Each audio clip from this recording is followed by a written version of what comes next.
सभी लोग हमेशा की तरह आज भी इस बात पर विचार करने के लिए एक साथ बैठे हैं कि हमारे जीवन में हम ऐसा क्या करें जिससे कि हमारा शेष जीवन और बेहतर हो सके। बहुत पहले मैंने एक घटना पढ़ी थी। एक बार एक व्यक्ति ट्रेन में सफर करने अपना सामान लेकर के चढ़ा। उसके पास अपनी खुद की एक टिकट थी और सामान की एक पोटली थी जिसको कि उसने अपने सर पर उठा रखा था। और वो जब ट्रेन में घुसा तो चूंकि उसकी टिकट पर उसका अपना नंबर था तो उसकी सीट तो उसको खाली मिल गई। वो अपनी सीट पे जाकर के बैठ गया, लेकिन उसने अपनी पोटली नीचे नहीं रखी, सिर पे ही रखे रहा। लोगों ने कहा कि तुम अपनी पोटली नीचे रख लो। उसने कहा नहीं ठीक है। तो शायद लोगों को लगा कि थोड़ा बहुत हो सकता है हो गया हो, रहने दो, कुछ मत कहो। लेकिन जब ट्रेन चलने लगी, बहुत देर हो गई, लोगों से नहीं रहा गया, तो लोगों ने फिर कहा कि भैया ट्रेन में तो बहुत जगह है और तुम सीट पर बैठे हो, नीचे अपनी पोटली रख सकते हो। उसने कहा तुम लोग नाहक परेशान मत हो और मेरा खर्चा मत बढ़वाओ। क्या मतलब? तुम लोग नाहक मेरी परेशानी देख करके परेशान मत हो और मेरा खर्चा मत बढ़वाओ। लोगों ने कहा कि इसमें क्या खर्चे की बात है? तो उसने कहा सुनो, मेरे पास एक ही टिकट है, मैंने इसका कोई टिकट तो लिया नहीं। अब जब मैंने उसका टिकट नहीं लिया तो मैं ट्रेन में रख कैसे सकता हूं? देखना, मजा देखना आप। अब लोगों को लॉजिक तो लॉजिक था कि ठीक है हमने टिकट नहीं लिया है इसलिए हम ट्रेन में नहीं रख सकते हैं, लेकिन आप खुद ट्रेन में बैठे हैं, उस सिर पर रखे हैं, तो बोझा तो ट्रेन में ज्यों का त्यों। ये एक बहुत छोटी सी घटना है, सीधी सीधी समझ में नहीं आती, लेकिन हम अगर गौर से देखें तो हम भी यही कर रहे हैं। हम सारी दुनिया का बोझा अपने सिर पर रखकर अपनी यात्रा कर रहे हैं। बोझा किस तरह का? मैं जैसे कि सारे संसार को चलाता हूं, संसार को नहीं तो कम से कम अपनी फैमिली को तो मैं ही चला रहा हूं। ये जो कर्तापने का बोझा है वो कमती नहीं है, वो भी हम इसी तरह से अपने सिर पर लिए हुए हैं कि मैं करता हूं, इस दुनिया को मैं चला रहा हूं या कि अपनी फैमिली को मैं चला रहा हूं। ये जो अहम का भाव है, ये जो कर्तापने का भाव है, क्या हमारे अपने जीवन को कहीं ऐसा तो नहीं कि ठीक ठीक न बनने दे रहा हूं? कहीं हमारे जीवन में मुश्किल तो नहीं पैदा कर रहे? हमें ये देख लेना चाहिए। दो तरह के लोग इस संसार में जीते हैं, हम उनमें से कौन से प्रकार के हैं ये जरा सा हम देख लें। एक वे हैं जो ईगो सेंटर्ड होकर के जीते हैं, जो ये मान के जीते हैं कि संसार का केंद्र मैं हूं और सारा संसार मेरी परिधि पर है। हालांकि ऐसा स्पष्ट कहने में नहीं आता, लेकिन हमारी क्रियाओं से तो मालूम पड़ता है। जब हम दूसरे का उपयोग करते हैं तब तो ये बात बहुत स्पष्ट हो जाती है। हम चाहते हैं कि सारा संसार और सारी चीजें हमारे सुख के लिए हों। इसके मायने तो यही है कि हम सेंटर में हैं और सारा संसार परिधि पर है। वो हमारे लिए है, हमारी सुख सुविधाओं के लिए है सारा संसार। सारे संसार की चीजें और सारे संसार के लोग मेरे सुख जुटाने के लिए हैं। अगर ऐसा मेरा सोच है तो यही तो ईगो सेंटर्ड होना है। दूसरे तरह का सोच और है कि मैं इस संसार का एक अंग हूं। मेरी अपनी एग्जिस्टेंस कितनी है, जैसे कि समुद्र में बूंद की एग्जिस्टेंस है उसकी भी इंडिविजुअलिटी। ऐसा नहीं है कि बूंद की अपनी कोई एग्जिस्टेंस नहीं हो, लेकिन बूंद अपने आप को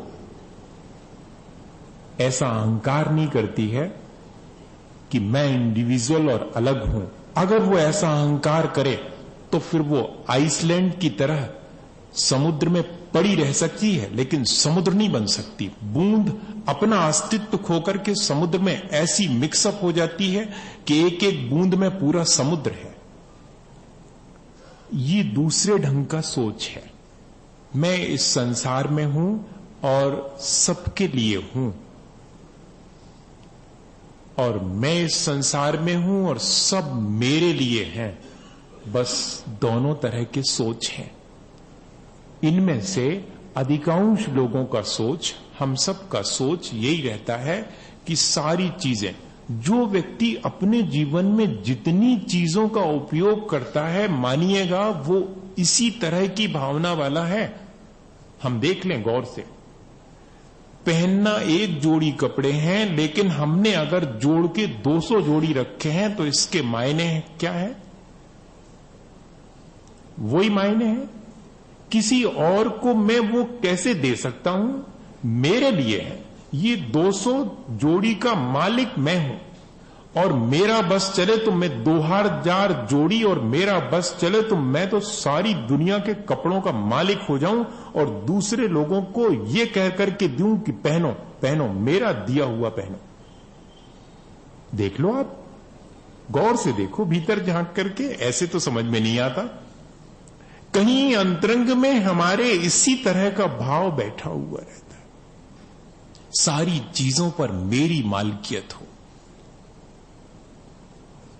और इस तरह के भाव से हमें क्या लॉस हुआ है, ये और देख लेना चाहिए।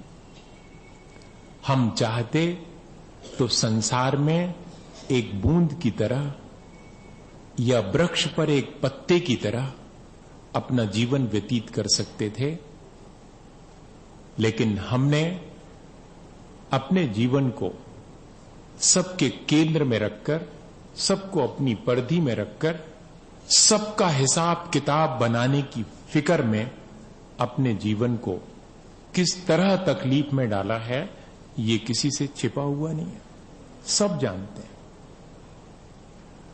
हम देखें कि कैसे हम जब इको सेंटर्ड हो जाते हैं तो कैसे अपने लिए खुद तकलीफ पैदा कर देते हैं। क्या हुआ, एक व्यक्ति ऑफिस में, इतना प्यारा व्यक्ति, कोई ये नहीं कह सकता है कि ये व्यक्ति अहंकारी होगा, बड़ा विनयवान, जिससे बोले तो प्यार से बोले, और सबको इनवाइट करता हो, कभी आइएगा मेरे घर आइएगा। एक बार एक व्यक्ति के मन में आए कि चल के देखें इसके घर, कितने प्यारे लोग होंगे इसके घर में। जब ये इतनी बढ़िया बात करता है और इतने अच्छे से सबसे पेश आता है, तो इसकी फैमिली भी बहुत अच्छी। पहुंचा वो घर पे, तो जैसे ही दरवाजे खुले तो जनाब का चेहरा बिल्कुल सख्त, चेहरे पर कोई मुस्कुराहट ही नहीं, गायब। जबकि इतने गर्म जोशी से मिलता था वो ऑफिस में कि बस देखते ही बनता था। और यहां तो उसने ये तक नहीं कहा कि आओ, बस दरवाजा खोल दिया और ऐसे खड़ा है, सपाट चेहरा, चेहरे पर कोई भाव ही नहीं है, कोई वार्म हार्टेड वेलकम ही नहीं है। उसने कहा खैर ठीक है, आप घर पे आए हैं, हो सकता तबीयत ठीक नहीं। पूछा कैसी है तबीयत? सब बढ़िया है, आ जाओ आ जाओ, भीतर आ जाओ। ऐसे जैसे कि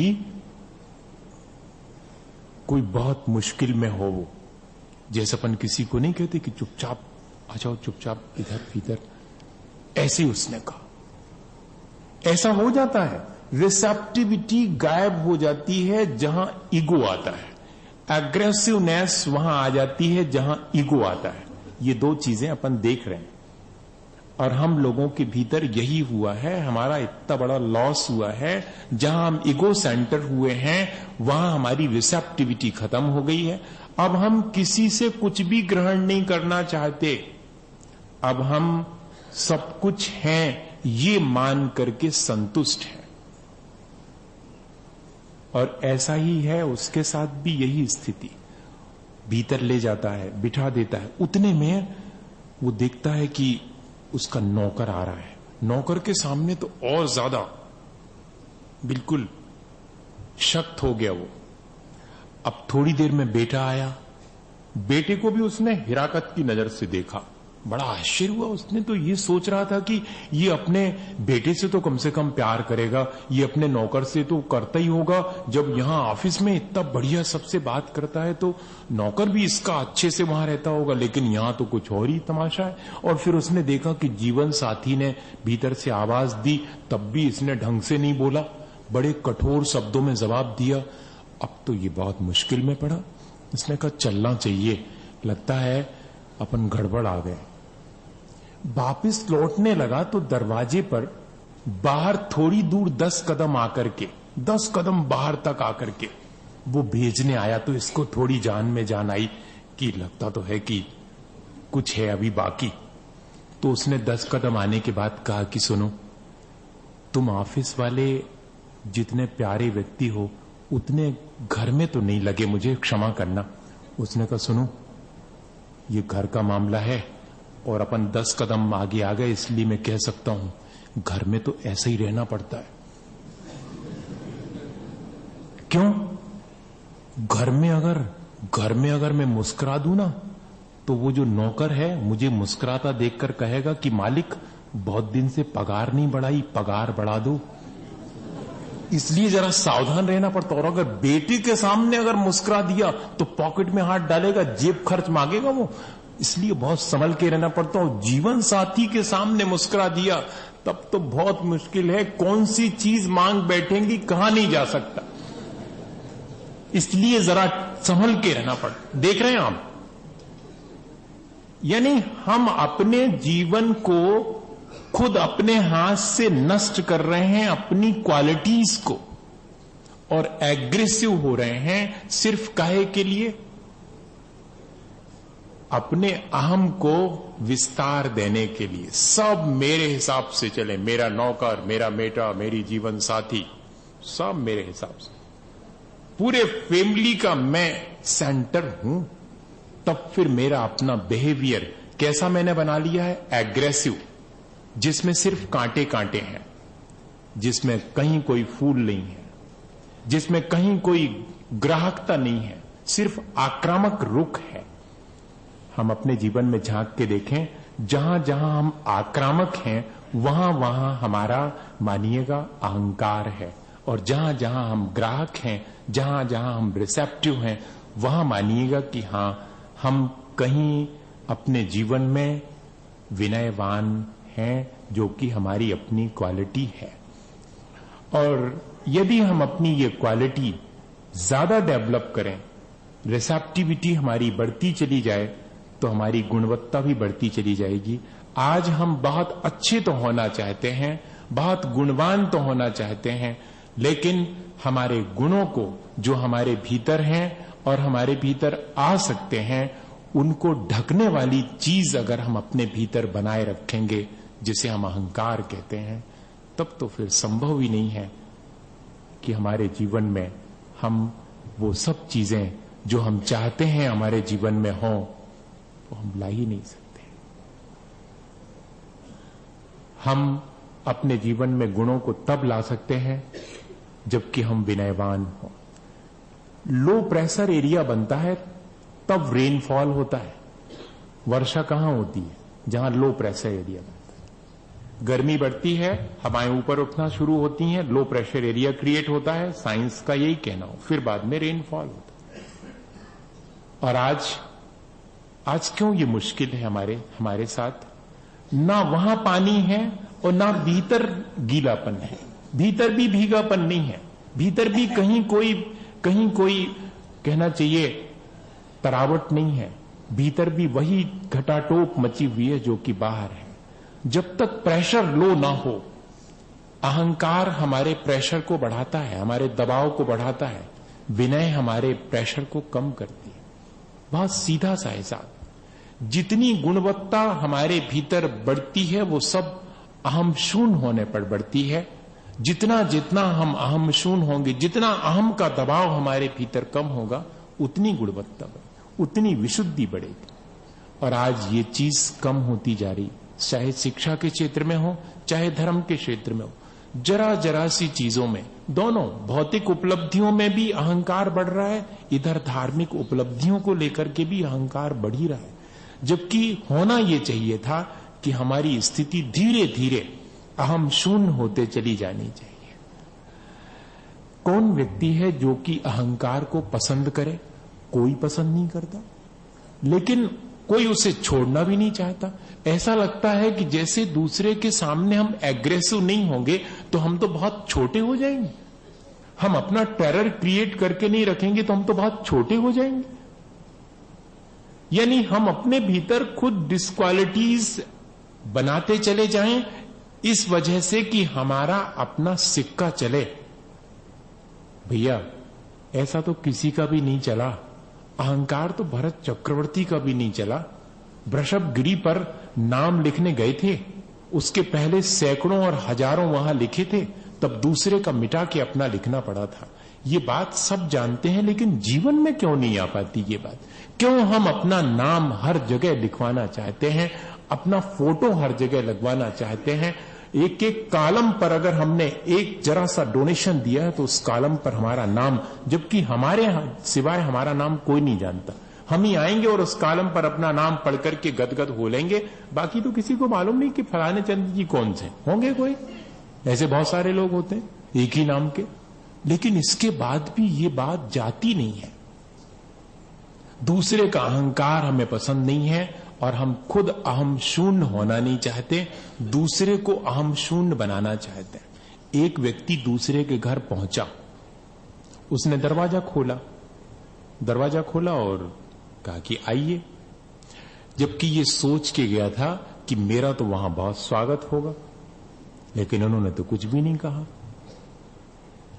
और जब कुछ भी नहीं कहा तो अहंकार को तो बहुत चोट लगती है अगर कुछ नहीं कहा जाए तो।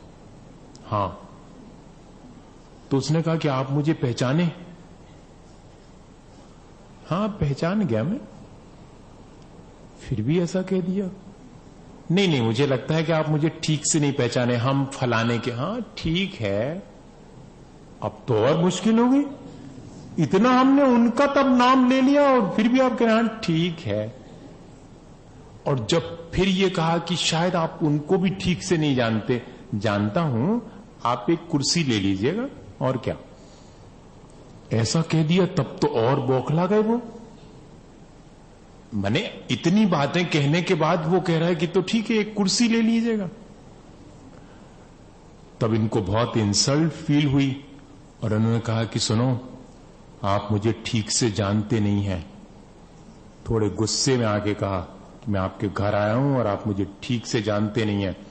तो मालूम उस जिस व्यक्ति ने घर में उसके आया था, उसने कहा you can take 2 chairs please, sit down. 2 ले लो, लेकिन सिर पे मत बैठो। हमारे घर आए हो, घर में तो हम ही बड़े हैं, आप कितने ही बड़े रहे हो। क्या मतलब? यही है हम सबके साथ भी। ये तो एक उदाहरण है। व्यक्ति हमेशा ये चाहता है कि वो औरों की अपेक्षा बड़ा हो। हम सबके साथ भी यही है। दूसरा हमसे बड़ा हो ये हमें सहन नहीं होता, और हम दूसरे से बड़े हों ये दूसरे को सहन नहीं होता। बताइए कोऑर्डिनेशन बनेगा? नहीं बनेगा। और ये हो रहा है, सब दूर यही हो रहा। हम दूसरे को अपने से छोटा करने में लगे हैं, अपने को बड़ा करने में नहीं लगे हैं। हर आदमी अगर दूसरे को छोटा करने में लगा हो तो बताइए कोई बड़ा हो सकेगा? जो आपसे झुककर मिला होगा, मानिए वो आपसे बड़ा रहा होगा। लेकिन बहुत सीधी सीधी सी चीज होने पर भी जल्दी से हमारे समझ में आती नहीं है। दुर्योधन के समझ में भी नहीं आई थी। पहुंच गए थे दुर्योधन श्री कृष्ण के पास, जबकि ये तय हो गया था कि अब तो लड़ाई होगी, अब कोई चांसेस नहीं है। संधि वार्ता के लिए भी श्री कृष्ण आकर के वापस लौट गए थे, मंजूर नहीं किया था। तब लड़ाई तय है, और अब अपने अपने लोगों को ढूंढो, अपने पक्ष में कौन लड़ेगा। और श्री कृष्ण ने भी घोषणा की थी कि मैं भी जो मदद चाहेगा उसे मदद दूंगा। और पहुंचे दुर्योधन तो कहां जाकर के बैठे थे? सिर के पास। अहंकार हमेशा सिर पे ही चढ़ करके बोलता है, दूसरे के भी और अपने भी। रिसेप्टिव तो हो ही नहीं सकता। अहंकार में रिसेप्टिविटी हमारी गायब होती, गुणवत्ता हमारी धीरे धीरे नष्ट होती। श्रेष्ठ नहीं होने के बाद हमें अपने श्रेष्ठ होने का भ्रम हो जाता है, और जिस व्यक्ति को अपनी श्रेष्ठता का भ्रम हो जाए उससे ज्यादा अश्रेष्ठ कोई नहीं होता, और उसके श्रेष्ठ होने के सारे चांसेस खत्म हो जाते हैं, क्योंकि हम पहले से ही मान के बैठे हुए हैं कि हम श्रेष्ठ हैं। अब श्रेष्ठ होने के कोई चांसेस ही नहीं।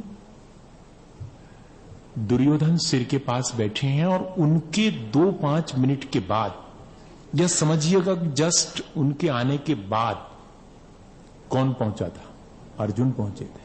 वो कहां जाके बैठे थे सबको मालूम, चरणों में जाके बैठे थे।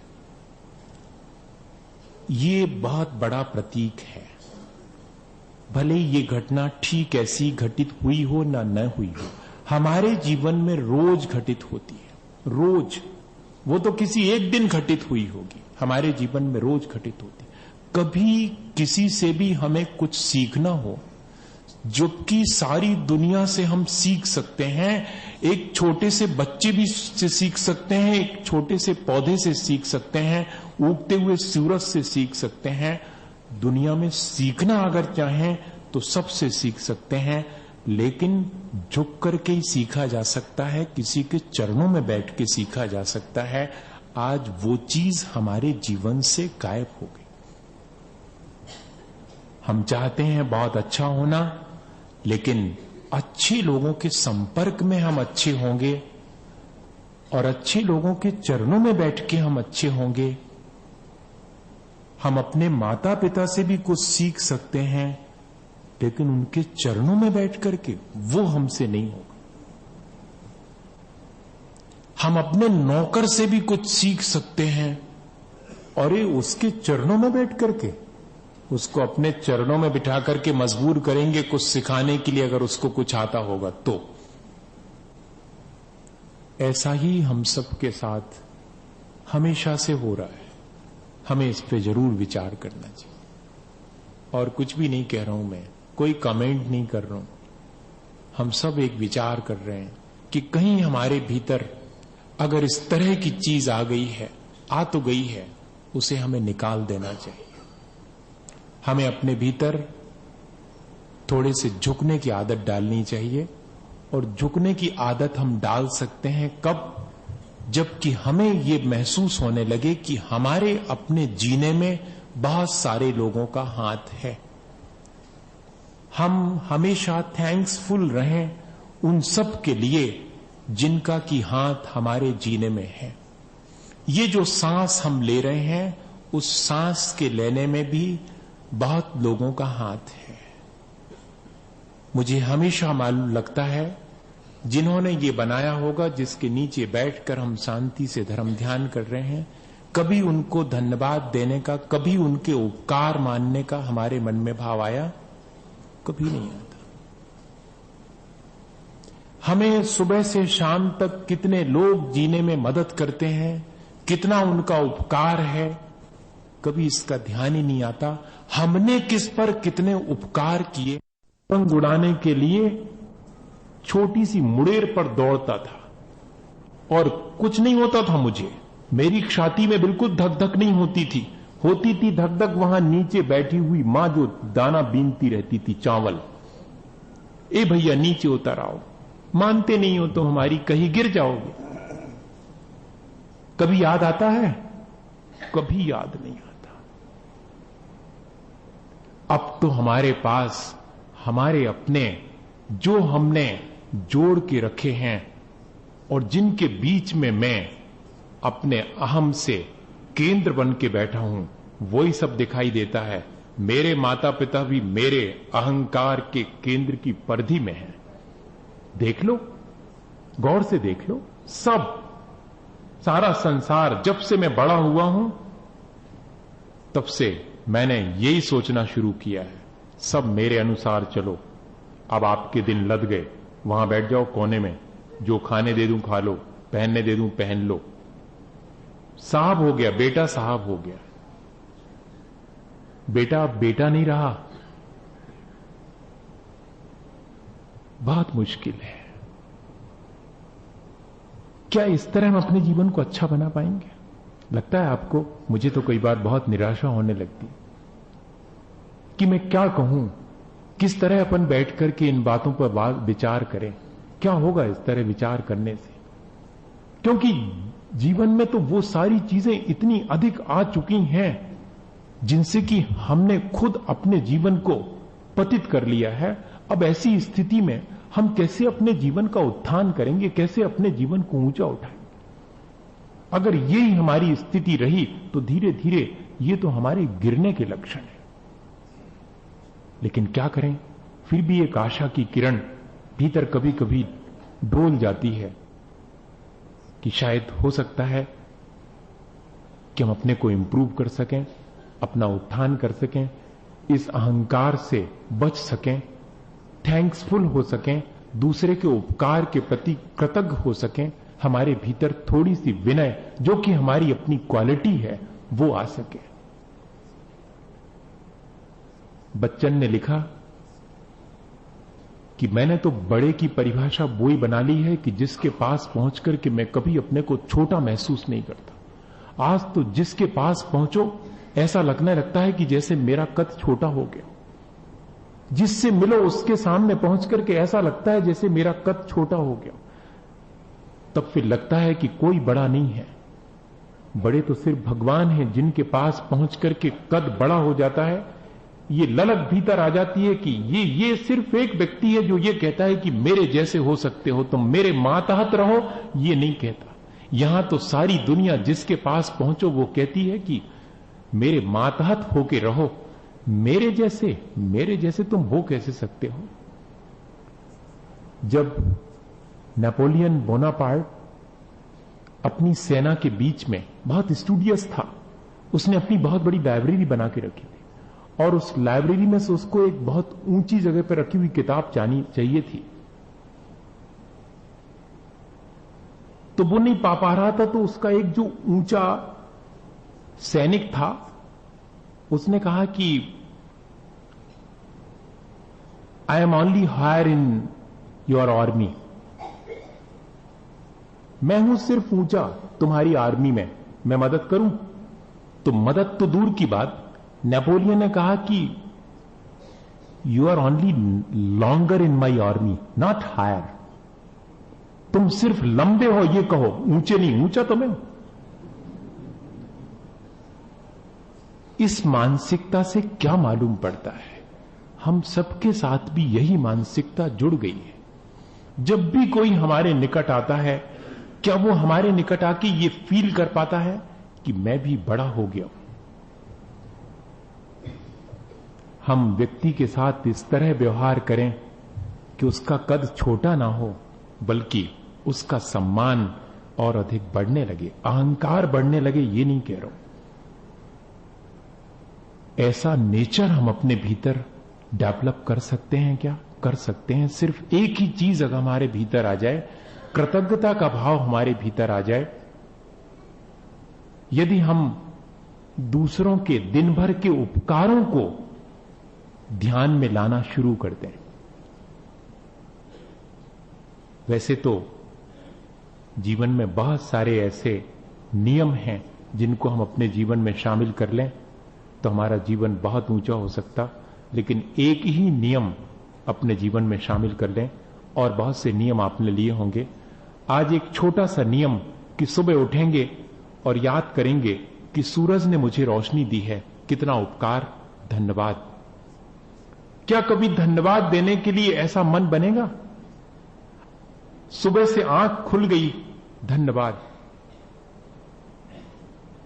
रास्ते से चले जा रहे हैं और वहां लग गई है पत्थर की ठोकर और फिर भी दे रहे हैं धन्यवाद। ऐसा संभव है?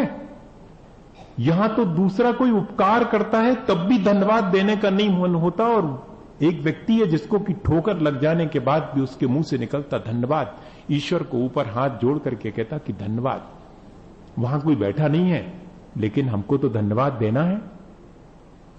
तो लोग पूछते हैं कि इतनी चोट लगने के बाद धन्यवाद, वो कहता कि इससे ज्यादा लग सकती थी, कम में काम निकट गया, इस बात के लिए धन्यवाद, इस बात के लिए धन्यवाद। क्या ऐसी मानसिकता हमारी नहीं बन सकती? बन सकती है, बनाएं तो हम बन सकती है। पहले तो इतना ही कर लें कि दिन भर में जिनका हमारे ऊपर उपकार है उनको हम धन्यवाद दे सकें। भोजन करने बैठे हैं, क्या धन्यवाद से मन भर जाता है? मां के प्रति या जिसने फूड हैंडल किया उसके प्रति? कभी नहीं भरता धन्यवाद से मन। मन तो उस भोजन से भी नहीं भरता, मन तो इस बात से भरता है कि ये ऐसी बनी है और ये ऐसी नहीं बनी है, और वहां होटल में इससे अच्छा बनता है। मन तो इससे भरता है, मन इससे नहीं भरता। भैया, मैं तो इसी तरह की बात जानता हूं। पूजा पाठ तो सब कर लेते हैं, अभिषेक भी बहुत लोग करते हैं, स्वाध्याय भी बहुत लोग करते हैं, करते होंगे, जिंदगी निकल गई। लेकिन ये जो काम करने का था वो अभी तक अपन नहीं कर पाए हैं। वो काम अपन ने करे हैं सो बहुत धन्यवाद, पीठ अपने हाथ से थपथपाओ। लेकिन अभी ये काम करना भी बाकी है। जीवन को इस तरह से व्यवस्थित करने का काम भी करना जरूरी है। दूसरों के उपकार को कदम कदम पर, ये बाजोटा जिसने बिछाया है, आते ही साथ सबसे पहले, मैं अपनी प्रशंसा नहीं कर रहा हूं पर आपको सिर्फ एक सलाह दे रहा हूं कि ऐसा हो सकता है। ये बाजोटा जिसने बिछाया है, ये पाटा जिसने लगाया है, आपको शायद नहीं मालूम, मेरा इस पर बैठने के बाद जी कितना भर आता है ये मैं जानता हूं। जब आप मुझे ताली बजा करके और गा करके और अपने यहां पर प्रवेश करके ला रहे थे, तब मेरा मन कितना भर आया था ये मैं जानता हूं। क्या कभी इसी तरह हमारा मन भर आता है छोटी छोटी चीजों के लिए कि लोग मेरे लिए कितना कर रहे हैं, कितनी गुड विशेष दे रहे हैं सुबह से शाम तक, आप स्वस्थ रहें, प्रसन्न रहें, आपको कोई तकलीफ ना हो। इससे ज्यादा कोई उपकार हो सकता किसी का? कुछ भी नहीं दिया किसी ने, दिखने वाली कोई चीज नहीं दी, लेकिन नई दिखने वाली चीजें लोग कितनी दे रहे हैं। आप अगर थोड़ा सा इधर जगह आपको कम पड़ रही है और ऐसा खिसक गए हैं, मानिएगा कि दूसरे को आपके प्रति कृतज्ञ होना चाहिए। उन्हीं क्षणों में कृतज्ञता से भर जाना चाहिए था। होना तो ये चाहिए था मन में कि अरे मेरे लिए आप खिसक गए, लेकिन ये होता ही नहीं है। सामने वालों को कहना पड़ता है कि खिसको जी, और ठीक इस अधिकार से कि जैसे मेरी जगह हो, तुमने कोई मेरे ऊपर उपकार नहीं किया, वो तो मुझे बैठ नहीं था, तुम ज्यादा जगह में बैठ गए। कितना मुश्किल है इतनी छोटी सी चीज। मैं बहुत बड़ी बड़ी चीज नहीं कह रहा हूं, यहीं पर हम देख लें, क्या इतना हम कर पाते हैं? दर्शन कर रहे हैं और कोई और आ जावे तो हम थोड़ा सा खिसक जाते हैं क्या? और हमारे खिसकने पर सामने वाला पूरे उसी धन्यवाद से भर जाता है क्या? नहीं हो पाता, अभी नहीं हो पा रहा ये। अभी तो ज्यादा से ज्यादा जगह दर्शन करने के लिए मुझे चाहिए। हटो वहां पर, बाजू से खड़े रहो, हम यहां से, हाँ हम दर्शन कर रहे हैं, तुम देखो हम कैसे दर्शन कर रहे हैं। नहीं भैया नहीं, हम धर्म के क्षेत्र में चाहे कर्म के क्षेत्र में सब जगह लिखा तो है कि 10 भी मुंडानम, अकेले केशों का मुंडन कर लेना मुंडन नहीं है, हाथ पैर का मुंडन और 5 इंद्रियों का मुंडन, अपनी वचन प्रवृत्ति का मुंडन, सब चीजों का मुंडन, सब चीजों में विनय आनी चाहिए। हमारे शरीर तक में विनय, विनयवान शरीर अलग मालूम दिखाई पड़ने लगता है, किसी को कहने की आवश्यकता नहीं। विनयवान वाणी अलग दिखाई पड़ती है, विनयवान मन अलग दिखाई पड़ता है। कृतज्ञता से भरा हुआ अगर जीवन है तो आंखों में कृतज्ञता अलग दिखाई देने लगती है, कहीं छुपती नहीं है ये चीजें, चेहरे पर दिखाई देने लगती है। क्या ऐसा हम कर सकते हैं? कर सकते हैं। एक छोटी सी घटना और शायद अपना मन ऐसी कृतज्ञता से भर जाए और हमारे जीवन में ऐसा उपकार का भाव दूसरे के प्रति आ जावे तो शायद हमारा जीवन सार्थक हो जाए। इसी भावना के साथ अपन उस घटना को सुने। मेरे जीवन की कुछ थोड़ी सी घटनाएं हैं जिनको कि मैं बहुत मुश्किल से कह पाता हूं, बहुत दिन से मन बनाते बनाते आज इस घटना को आपसे कह रहा हूं। कुल गिनी चुनी 4-5 घटनाएं हैं जिनको कि वर्षों में एक आध बार कभी मन बनता है सुनाने का। क्या हुआ? एक बहुत गरीब व्यक्ति था, बहुत गरीब था, गांव में रहता था, उसका जीवन ठीक से नहीं चल पाता था। उसने सोचा कि शहर में जाकर के नौकरी करे ताकि 2 पैसे कमाए और घर ठीक से चल सके। अपने लिए तो खाने के लिए सब जुटा लेते हैं, लेकिन परिवार के लिए तो थोड़ा जुटाना पड़ेगा, मेरी जिम्मेदारी है। और आता है वो शहर में।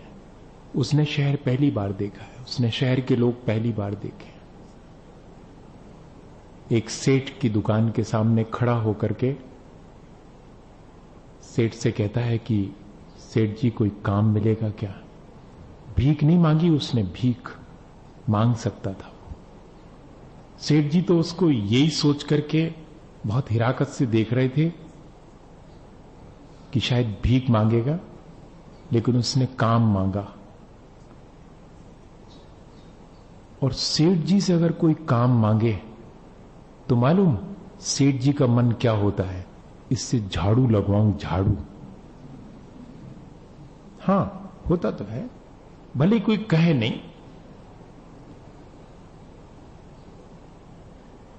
हो सकता है कोई ऐसा सेठ हो जो दूसरे को भी सेठ बना दे, लेकिन अधिकांश सेठ तो यही चाहते हैं कि सब मेरी दुकान पर झाड़ू लगाएं, मैं बहुत बड़ा सेठ हूं। और मालूम उस सेठ ने जैसे ही पूछा कि सेठ जी कोई काम हो, क्या करेगा? झाड़ू लगाएगा क्या?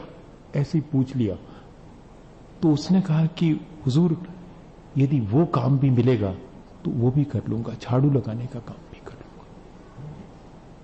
आपकी कृपा, कृपा मान रहा है वो, उसकी भाषा बिल्कुल अलग ही है। और सेठ जी की भाषा, ईगो सेंटर्ड होने की भाषा कौन सी है? अच्छा तो झाड़ू लगाएगा, ठीक है, कितना पैसा लेगा? जो आप दे देंगे हुजूर। देखना आप कैसे रिश्ता कायम हो रहा है। एक रिश्ता ऐसे काम कर रहा है कि जो आप दे देंगे, और दूसरा कह रहा है क्या लोगे? मैं तुम्हें सब दे सकता हूं। देने का अहंकार देखो और उसके मांगने की विनय देखो। क्या ऐसा है अपने जीवन में? बहुत मुश्किल है। ये तो कहानी है, कहानी को सच्चा मत मानना। ये सब नहीं होता, इन सब के दिन लद गए हैं, है ना। ये तो सिर्फ किस्सों कहानी की बातें हैं। नहीं भैया, जीवन की बातें हैं, जीवन की। ऐसे लोग भी हैं आज। और सचमुच में सेठ ने उसको अपने यहां पर झाड़ू लगाने का काम दे दिया। और मालूम क्या तय हुआ? अहंकार हमेशा तय करता है चीजों को। श्रद्धावान, विनयवान तय नहीं करता। वो तो सिर्फ जो तय हो जाता है उसे स्वीकार कर लेता है। तय क्या हुआ कि जो 2 जून का भोजन और कपड़े और रहने के लिए वो जो बाहर का दालान है वो बस, और महीने भर में इतना ही मिलेगा। झाड़ू लगाने का काम दुकान में शुरू। एक दिन झाड़ू लगाते लगाते सेठ ने देखा कि ये झाड़ू लगाने वाला जो नौकर है वो तो जो पर्चियां बाहर फेंकता है उनको पढ़ता भी है। इसका मतलब लगता है पढ़ा लिखा है। अहंकारी के सामने अगर कोई पढ़ा लिखा और सेठ जी के सामने कोई पढ़ा लिखा अगर दिखाई पड़ जाए तो सेठ जी के अहंकार को और ज्यादा ठेस पहुंचती है। हां, अहंकारी के सामने अगर कोई क्वालिटीज वाला व्यक्ति, कोई गुणवान व्यक्ति अगर हो तो अहंकारी के अहंकार को बहुत चोट पहुंचती। अब ये अगर पढ़ा लिखा है तब तो बहुत मुश्किल है। सुनो, कब पढ़े लिखे हो? उसने कहा हुजूर आपकी कृपा से थोड़ा बहुत हिसाब जानता हूं। अरे तुमने पहले नहीं बताया? हिसाब किताब जानते हो तो थोड़ा दुकान का हिसाब किताब, पर्ची वगैरह भी बनाने का काम शुरू करो। उसने कहा कर दूंगा हुजूर, वो भी कर दूंगा। क्या लोगे इसका? कुछ नहीं मालिक, जो आप देंगे। तो बस ठीक है, जितना भी मिलता है उतने में ही, ठीक है ना? हाँ ठीक। यही है ना, यही है अपन के साथ भी, यही है। ये तो कहानी में है, अपन के साथ भी यही, कोई बहुत बड़ी बात नहीं है। अब सेठ राजी है कि कोई हर्जा नहीं, पढ़ा लिखा है, इससे ज्यादा अपन को कोई दिक्कत नहीं होने वाली। जल्दी मान गया, ये तो दुकान का काम करेगा, हमेशा अपने मातहत ही रहेगा। और धीरे धीरे करके वो पढ़ा लिखा होने की वजह से अब काम तो उसका बढ़ना शुरू हो गया। वो तो रोकड़ बही करने लगा। लेकिन उसका कैडर तो वही झाड़ू लगाने वाला। भले ही अब झाड़ू लगाने के साथ साथ वो मुनीमगिरी का काम भी करता है, अकाउंटेंट भी बन गया है, लेकिन उसे अकाउंटेंट का कोई दर्जा नहीं है, उसे दर्जा झाड़ू लगाने वाले का ही है। हम लोगों के जीवन में भी यही है। हम सबको दर्जा वो ही देना चाहते हैं। और लेकिन थोड़ा सा परिवर्तन जरूर आया। अब उसको वो दालान वाली जगह से 2 कमरों वाली जगह जरूर मिल गई है। कोई उसके नाम से एफडी नहीं है, कोई उसको पगार नहीं मिलती है। बस 2 जून का भोजन, थोड़े कपड़े पहले से अच्छे मिलने लगे हैं, क्योंकि मुनीमी का काम करने वाला सेठ का नौकर थोड़े अच्छे कपड़े पहनने वाला होना चाहिए, इसलिए जरूरी है, वैसे नहीं, वैसे जरूरी है। क्योंकि इससे सेठ जी का स्टेटस बनता है, इसलिए उसको अच्छे कपड़े पहनना जरूरी है, इसलिए उसे अच्छे कपड़े पहनने मिलने लगा है। बाकी उसके प्रति अब लेकिन मजा यह है कि सेठ जी का विश्वास तो धीरे धीरे उसके प्रति बढ़ रहा है कि आदमी ईमानदार है सीधा साधा। और चाहिए भी अपन को, हर एक को ऐसे ही व्यक्ति चाहिए, ईमानदार और सीधा साधा। हम कितने ईमानदार और कितने सीधे साधे हैं, नहीं, ये नहीं। दूसरे को ईमानदार और सीधा साधा होना चाहिए। अब देखना मजा, बाकी जो लोग उसके यहां काम करते हैं उनको होने लगी ईर्ष्या। जब भी गुणवत्ता बढ़ती है तब ईर्ष्या शुरू होती है, या कि अहंकार। अहंकार है एक्टिव और ईर्ष्या है पैसिव, बहुत हिडन, बहुत छुपी हुई अहंकार की वैरायटी है ईर्ष्या। और वो होना शुरू हुई। राजा के, सेठ जी के कान भरे जाना शुरू हुए। ये जो आपका मुनीम जैसा झाड़ू लगाने वाला है ना, इससे आप संभल के रहना। ऐसा ना हो कि एक दिन आपके पूरे पैसे पर ये झाड़ू लगा करके निकल जाए। बहुत खतरा पैदा हो गया।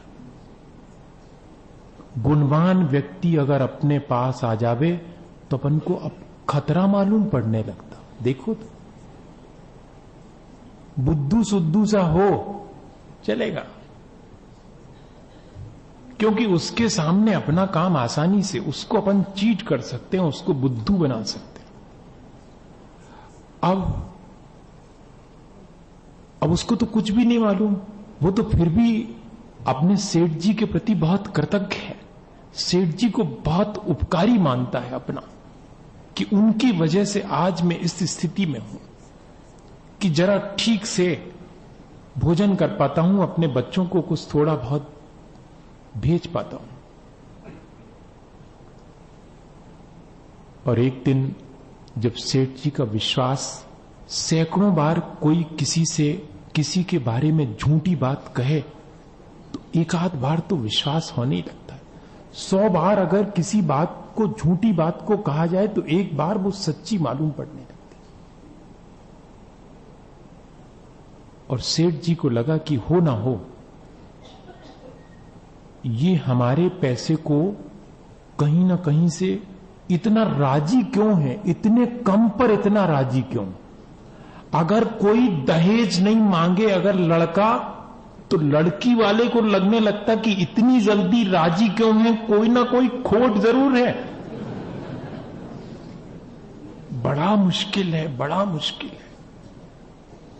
कोई अगर विनयवान हो तो चालाकी मालूम पड़ती है, कोई अगर प्यार से बोले तो स्वार्थी मालूम पड़ता है। ये बड़ा मुश्किल हो गया। कैसी मानसिकता, कैसे हमें अपना जीवन जीना पड़ रहा है। ऐसे हमने अपने जीवन को बना लिया है सबने, और सब एक दूसरे के साथ इसी तरह व्यवहार करते हुए और आराम से जी रहे हैं।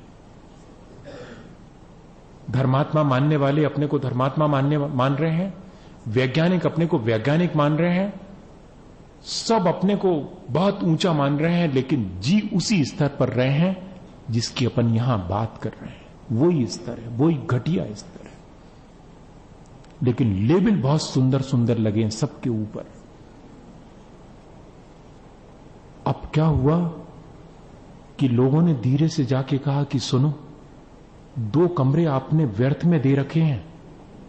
एक कमरे में वो सोता है, खाना बनाता है, दूसरे कमरे में सारा कुछ इकट्ठा करके रखता जा रहा है। हां, और मालूम कंफर्म हो गया है, क्योंकि जब भी वो दुकान पर आता है ना, वो जो तुम्हारा झाड़ू लगाने वाला, जिसको तुमने अब अपना हिसाब किताब भी करवाना शुरू कर दिया है, किसी भी दिन चौपट कर देगा वो हिसाब किताब, वो जब दुकान पर आता है ना तो उस वाले कमरे में जरूर जाता है, और जब दुकान से लौटता है तब भी उस कमरे में जाता है। सारा दारो मदार, सारा मामला उसी कमरे में है, वो जो तुमने एक्स्ट्रा कमरा उसको दे रखा है। और सावधान हो जाओ, कितनी जल्दी विश्वास हो जाता है। सच्ची पर उतनी जल्दी विश्वास नहीं होता, ऐसी झूठी बातों पर बहुत जल्दी विश्वास। और सेठ जी को विश्वास हो गया। लोगों ने कहा कि सुनो, मौका देख करके हमला बोलना, रंगे हाथों पकड़ेंगे। दूसरे को हम ऐसे ही रंगे हाथों पकड़ना चाहते हैं। हां, जैसे सब चोर हो ना, ऐसा लगता है, सबको रंगे हाथों पकड़ेंगे। और कब, जबकि वो उस कमरे में भीतर गया और अब बस 5 मिनट बाद बाहर आके दुकान जाने वाला है, तब पहुंच गए सेठ जी उन 4 लोगों के साथ। वे 4 लोग और कोई नहीं है, हमारी अपनी कशाएं हैं, हम सेठ हैं अपने भीतर अगर देखा जाए, लेकिन जब ये 4 लोग घेर लेते ना अपन को, तो अपन सेठ वेट नहीं रहते, फिर अपन पक्के संसारी हो जाते हैं। हां, और हो गए हैं। ले जाते हैं वो उन 4 लोग, सेठ जी खुलवाओ दरवाजा। खोलेगा नहीं, वो देख लेना, खोलेगा नहीं, जल्दी नहीं खोलेगा, सब संभाल लेगा तब खोलेगा। खटखटाया दरवाजा, खोलो। अब भीतर तो वो सक पका गया कि ऐसा तो कभी हुआ नहीं, मैं तो सिर्फ 5 मिनट भीतर रुकता हूं, और आज इन 5 मिनट में मैं जैसे ही भीतर घुसा और दरवाजा खटखटाया और लगता है सेठ जी की आवाज, और बहुत तेजी से कह रहे हैं कि दरवाजा खोलो। इसी समय खोलते क्यों नहीं, मैं दरवाजा तोड़ दूंगा। समझ गया वो कि अब मेरे गांव लौटने का समय आ गया। मेरी कृतज्ञता आज भी ज्यों की त्यों है सेठ के प्रति, लेकिन सेठ का विश्वास मेरे प्रति अब उठ गया है। बात खत्म हो गई, रिश्ता इतना ही था। और धीरे से दरवाजा उसने खोला तो ऐसे झपट के घुसे सारे लोग जैसे कि कमरे में हीरे जवाहरात भरे होंगे, खुलते ही साथ दिखने लगेंगे। लेकिन कमरे में कुछ भी नहीं था, कुछ भी नहीं था। लेकिन कुछ भी नहीं होते हुए भी एक छोटी सी संदूक जरूर रखी थी उस कॉर्नर पर। धीरे से इशारा किया सेठ जी को, देखो देखो वो रखी हुई है, घबराओ मत, हमने आपको इंफॉर्मेशन सही दी थी, वो रखी हुई है, सब उसी में है, कीमती कीमती चीजें, सब कीमती सामान उसी में। सेठ जी ने कहा कि सुनो, उस संदूक में क्या है? ये पूछना ही इस बात का प्रतीक है कि संदेह है, और जहां संदेह है वहां अहंकार भी है। विश्वास और कृतज्ञता और विनय, ये सब चीजें एक साथ रहती हैं, ये संदेह के साथ नहीं रहती। चाबी कहां है? चाबी लाओ। उसने कहा मालिक आज चाबी की क्या जरूरत पड़ गई? तुम चाबी देते हो कि नहीं देते? भाषा ज्यों की त्यों है।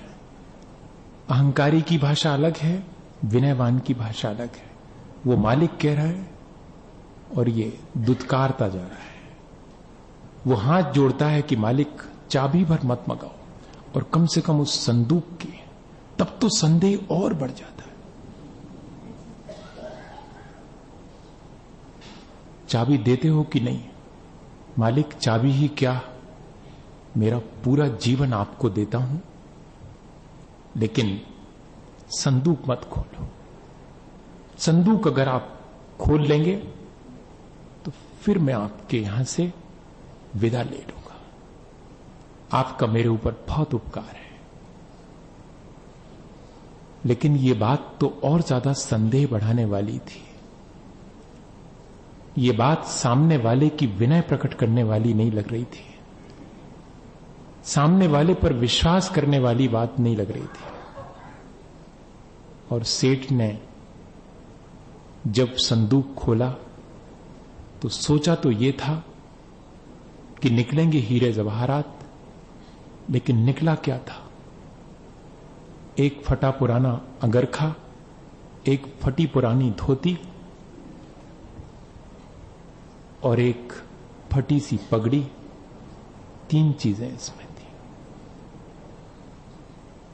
और वो गरीब हाथ जोड़े जो अपने मालिक का दिया हुआ खाता है, जो अपने मालिक का दिया हुआ पहनता है, वो खड़ा हुआ है हाथ जोड़े, और तीनों चीजें सेठ के हाथ में हैं।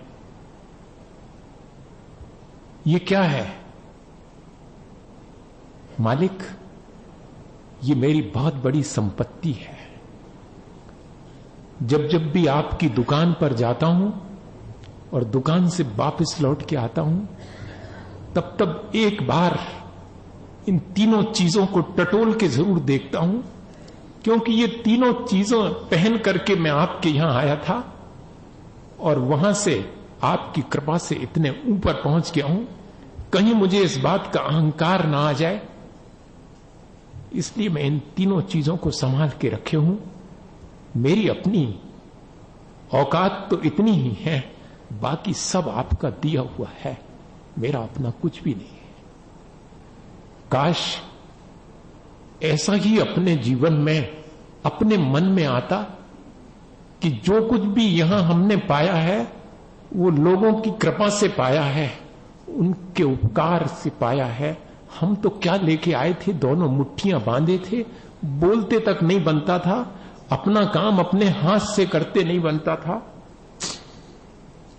और आज किस बात का अहंकार कर रहे हैं। क्या चीज थी हमारे पास? तीन ही चीजें हैं हमारे पास जिनका अहंकार करना चाहें तो कर सकते हैं।